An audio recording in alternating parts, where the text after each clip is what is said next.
Hello guys, नमस्कार। मैं हूँ उत्तराखंड से और मेरा नाम है रीना। तो जैसे कि आप सब लोग को पता है कि मनुष्य जीवन एक अलौकिकता है। मनुष्य जीवन अपने आप में ही सर्वगुण संपन्न होता है, लेकिन सर्वगुण संपन्न जो शब्द है, इसका अर्थ जानने के लिए हमें किसी न किसी स्टेजेस से गुजरना पड़ता है, राइट।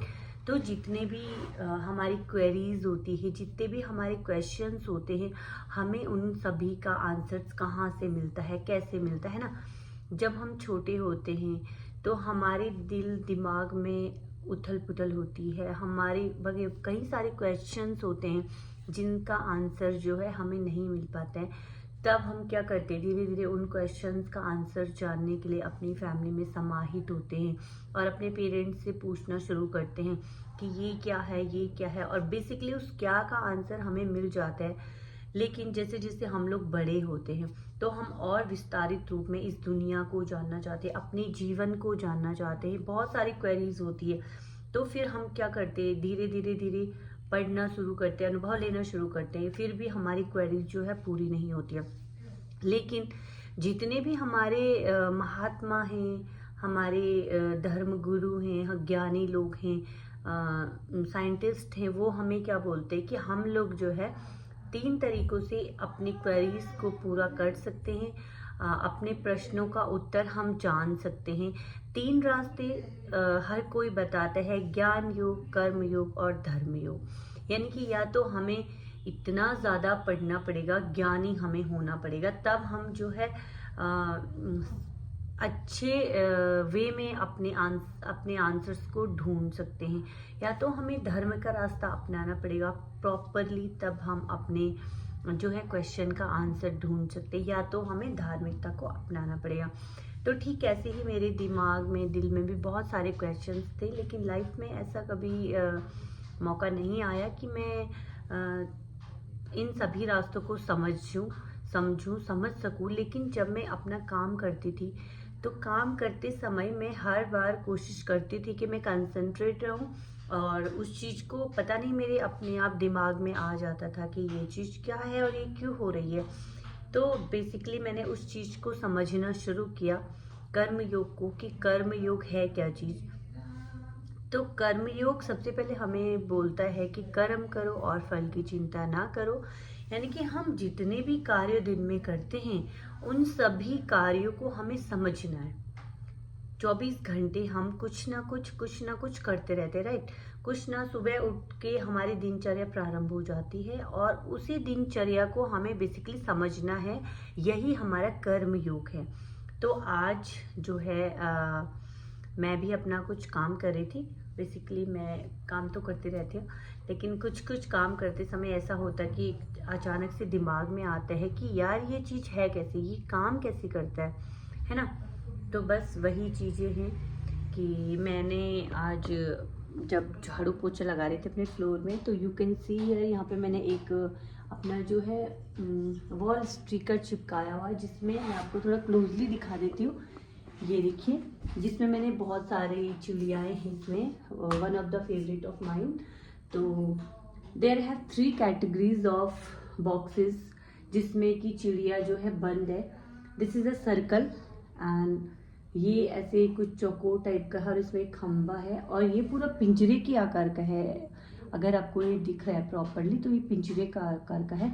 लेकिन ऊपर आपको दिख रहा होगा एक ट्री बनी हुई है, और ट्री की टहनियाँ हैं जिसमें अलग अलग प्रकार की पंछियाँ बैठी हुई हैं। बेसिकली वो एक ट्री है और ट्री में टहनियाँ हैं, टहनियों पे क्या बैठे, चिड़िया बैठी हैं। तो इस चीज़ से हमें क्या समझने को मिलता है, तो मुझे पर्सनली ये चीज़ फील हुआ कि देखो, ये वाला जो बॉक्स है राउंड वाला, इसमें 2 चिड़िया बैठी हैं, और दोनों के बीच में, भले ये पिंजरे के अंदर बंद है, लेकिन इन दोनों के बीच में प्यार है, और प्यार में भी ये खुश है। तो यू कैन सी हियर एक दिल का शेप यहाँ पे बना हुआ है। सेकंड में एक चिड़िया है, अकेली है और बहुत ज़्यादा उदास है। आई डोंट नो क्यों ये चिड़िया इतनी उदास क्यों है, क्योंकि 2 चीज़ें होती है, एक अकेलापन और एक एकांत होता है। तो मेरे ख्याल से मुझे ऐसा लगता है कि एकांत जो है बहुत सुखी है, लेकिन अकेलापन एक अभिशाप हम मान सकते हैं। तो शायद ये चिड़िया ऐसे फील कर रही है कि मैं बहुत अकेली हूँ। एंड ये वाली बॉक्सेस देखो, पिंजरा जो कि पूरी तरह से क्लोज्ड है। And there is also 2 birds, और ये भी शायद से खुश हैं, ऐसा मुझे ऐसा प्रतीत होता है। लेकिन इस पूरे स्टिकर्स में सबसे ज़्यादा खुश जो चिड़िया मुझे नज़र आई, ये वाली चिड़िया। ये देखिए, ये चिड़िया बेसिकली क्या है कि एक कैटेगरी तो इनकी एक ही है, लेकिन ये चिड़िया देखो हर तरफ से प्रेम को बरसा रही है, खुश है, गा रही है, नाच रही है। कौन-सी वाली चिड़िया बहुत फ्लाई कर रही है, और ये वाली चिड़िया देखो अपने मज़े में है। तो बेसिकली सारी चिड़िया जो है खुश है। अब इसका मीन्स मैं आपको बता देती हूँ कि होता क्या है गाइस।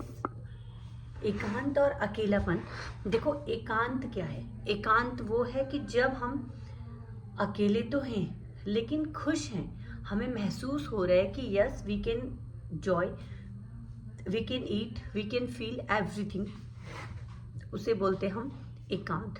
और अकेलापन क्या है? अकेलापन है कि हम बहुत बुजुर्ग हो गए हैं और हमारे बच्चे नाती पोते जितने भी हैं सारे बाहर हैं, और हम उनके बारे में सोच रहे हैं कि नहीं मैं अकेला हूँ और सब चले गए, और अपने आंसू बहा रही हूँ।